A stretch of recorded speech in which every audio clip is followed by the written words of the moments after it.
제가 이제 과학 연구자로서 말고도 평소에 대중들이랑 과학에 대해서 얘기하고 또 과학을 쉽게 전달해주는 그 과학 커뮤니케이터로서의 진로도 굉장히 신중하게 고민을 하고 있던 상황이었어요. 천문학에, 제가 전공이 천문학인데 천문학을 대중화하는 활동을 또 지금 계속 해오고 있어서 이제 그런 경험을 살려서 뭔가 좀 더 재밌게 사람들한테 어필할 수 있을 것 같다고 생각합니다.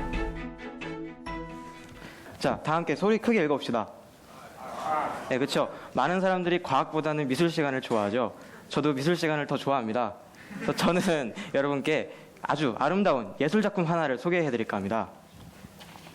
오늘 제가 갖고 온 주인공은 바로 우리의 고향 지구입니다.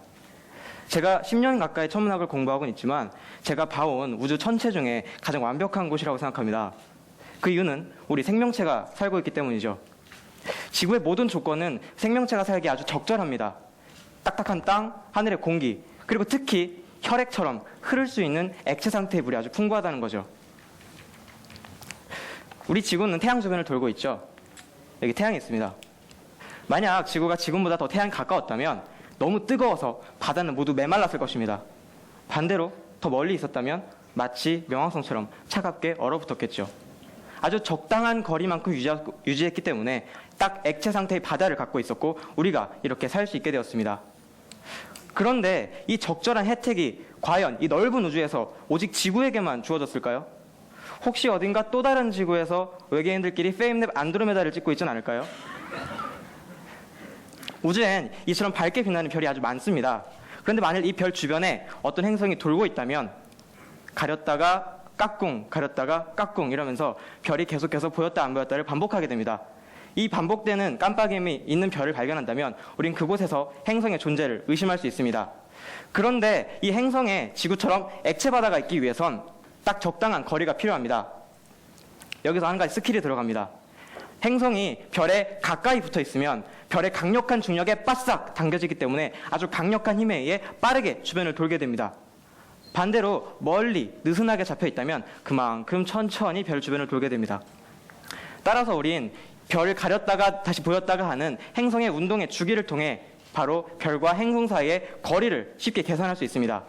이를 통해 이 행성은 많이 뜨거운지 아니면 많이 추운지 아니면 지구처럼 적당한 아트의 행성인지 우리는 찾을 수 있습니다. 우리 지구를 한번 생각해 봅시다.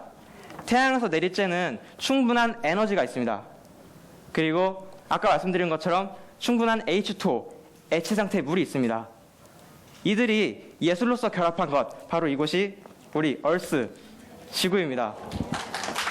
네, 그래서 우리 지구는 아주 훌륭한 걸작임에 틀림없습니다. 그리고 지구가 아닌 또 다른 걸작들도 분명 곳곳에 걸려 있습니다.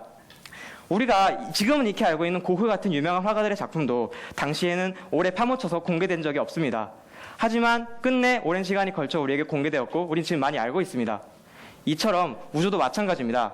거대한 미술관인 우주에 걸려있는 아직 감춰진 이 행성들, 조만간 시작될 전시회를 위해서 여러분들이 한번 마음의 준비를 해보시는 건 어떨까요? 감사합니다.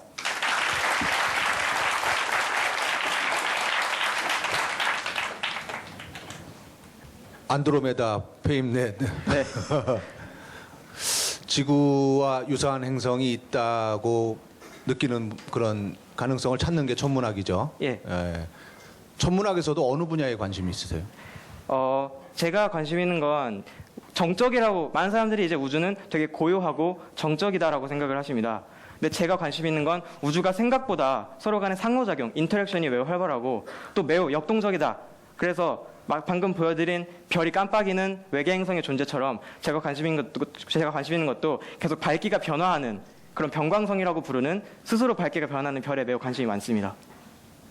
지구와 비슷한 이 행성을 찾는 게 천문학에서 특히 현대 이 천문학, 물리천문학에서 굉장히 중요한 주제잖아요. 예. 근데 왜 찾으려고 하죠?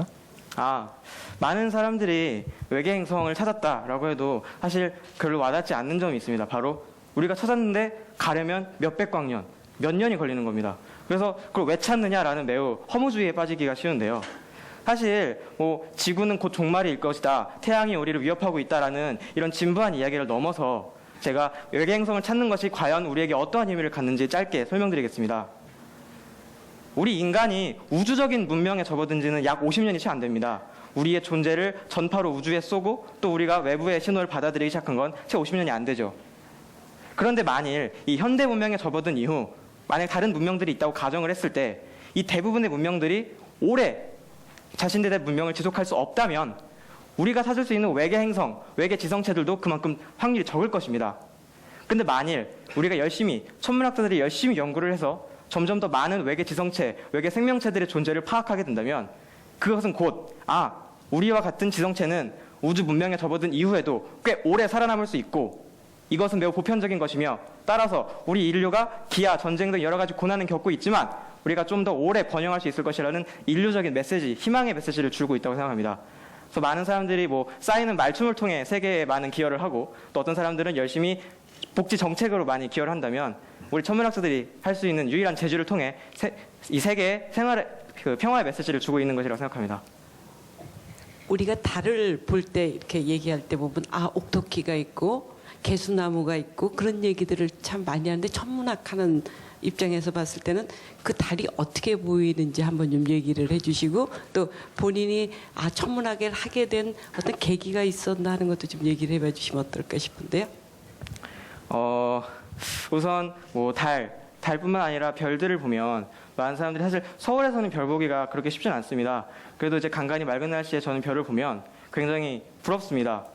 왜냐하면 이 저 광활한 우주에 저렇게 자신의 존재를 스스로 내비치고 있다는 것 자체가 우리 인간은 사실 우주에서는 먼지밖에 안 되는 아주 작은 존재라는 사실이 저는 그 점 때문에 별이랑 달을 보면 굉장히 부럽습니다. 또 그런 여러 가지 경이로움, 이런 경외심 때문에 제가 천문학을 접하게 되었고 저 스스로도 물론 한계는 있을 수 있지만 우주에 저 자신의 존재를 더 많이 비추기 위해 우주를 스스로 공부하는 그런 존재가 되고자 열심히 천문학을 공부하고 있습니다. 네, 지웅배 씨의 발표 잘 들었습니다.